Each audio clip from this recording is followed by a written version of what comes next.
జయశంకర్ భూపాలపల్లి జిల్లాలో ఈ నెల 20వ తేదీన రాష్ట్ర సీఎం రేవంత్ రెడ్డి, ఇరిగేషన్ శాఖ మంత్రి ఉత్తమ్ కుమార్ రెడ్డి సాయంత్రం 4 గంటలకు మేడిగడ్డ, కాళేశ్వరంను సందర్శించనున్నారు.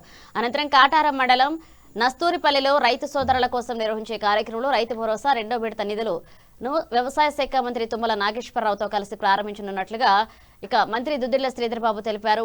ఐడీఓసీ కార్యాలయంలో జిల్లా collector Rahul Sharma, SP Sirisetti Sankeerth, Bhupalpally MLA Gandra Satyanarayana Rao, Ramagundam MLA Makan Singh Raj Thakur తదితరులతో కలిసి జిల్లాధికారులతో మంత్రి సమీక్ష సమావేశం నిర్వహించారు. ఈ సందర్భంగా మాట్లాడుతూ రాష్ట్ర ప్రభుత్వం రైతుల సంక్షేమానికి అత్యంత ప్రాధాన్యత ఇస్తుందన్నారు. ఆ దిశగా రైతు భరోసా రెండో విడత నిధుల విడుదల కార్యక్రమాన్ని మన జిల్లాల నుంచి ప్రారంభించడం గర్వకారణమన్నారు.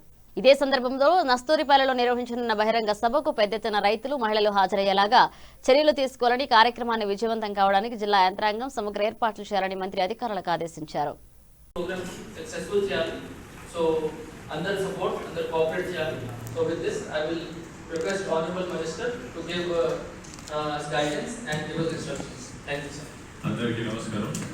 జిల్లా కలెక్టర్ గారు, జిల్లా ఎస్పీ గారు, గౌరవ స్థానిక శాసనసభ్యులు మిత్రులందరికీ నమస్కారం. నేను మీరు వస్తారని నాకు తెలియదు. మేము జనరల్లీ లోపల ఇంటర్నల్ మీటింగ్ పెట్టుకుందాం. పిలిచిండా?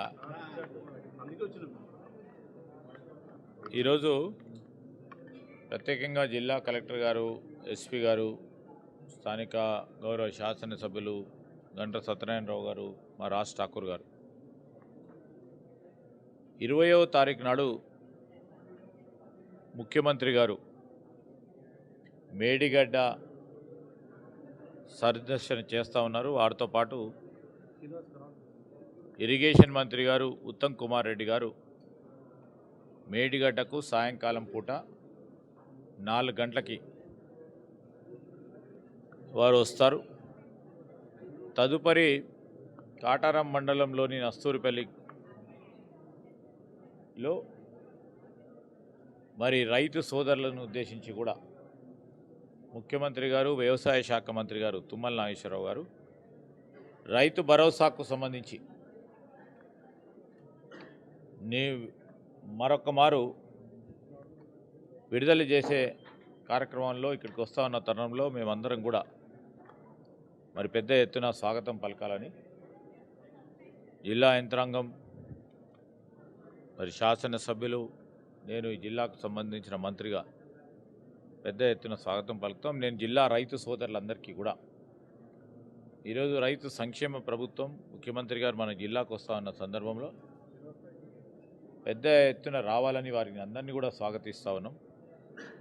పక్కన రైతు సోదరులు కానీ, మహిళా సోదరుమణులు కూడా, మరి సోదరిమణులు అందరూ కూడా వచ్చి ప్రభుత్వ పరంగా తీసుకుంటున్న నిర్ణయాల విషయంలో వారు మన జిల్లాకు వస్తూ ఉన్న సందర్భంలో ఆశీర్వాదం పలకాలని మా సోదరులందరినీ కూడా కోరుతా ఉన్నాం. చేసుకునేయండి, వాళ్ళ పని వాళ్ళు చేసుకుంటారు. మనకి కాళేశ్వరంకి సంబంధించి ఏమని సందర్శిస్తారు వాళ్ళు? బ్యారేజీల నిర్మాణం చేసి, నాసీ రకం బ్యారేజీల నిర్మాణం చేసి 1,00,000 కోట్లు వెచ్చించి బ్యారేజీలు ఏ విధంగా కూలిపోయాయని చూడడానికి వస్తున్నారా? ఇప్పుడు దేని గురించి వస్తూ ఉన్నారు? ఈరోజు మేము చేస్తూ ఉన్న ప్రయత్నం, మీరు ఆ 1,00,000 కోట్లు వృధా కాకుండా కేంద్ర ప్రభుత్వ పరిధిలో ఉన్న అధికారులతోని గత సంవత్సరం 2 సంవత్సరాల నుంచి కూడా వారు ఇచ్చే నివేదిక ద్వారా దాన్ని ఏ విధంగా ఉపయోగంలోకి తీసుకురావాలి అని మేము ప్రయత్నం చేస్తూ ఉంటే ఇప్పటికే ఇంతకుముందుకు వచ్చిపోయారు. ఏం చేసిండ్రు? దాని తర్వాత వచ్చిపోయినాక ఏం చేసిండ్రు? వస్తుంటారు, పోతుంటారు, స్వేచ్ఛ ఉంది. మేము వాళ్ళలాగా బ్యారేజీలో పోతుంటే ఎక్కడ మేము ఆపలేదు కదా ఇప్పటివరకు. పోతుంటారు, వస్తుంటారు, పోనియండి, రానియండి. వారి హయాంలో బ్యారేజీలు ఎట్లా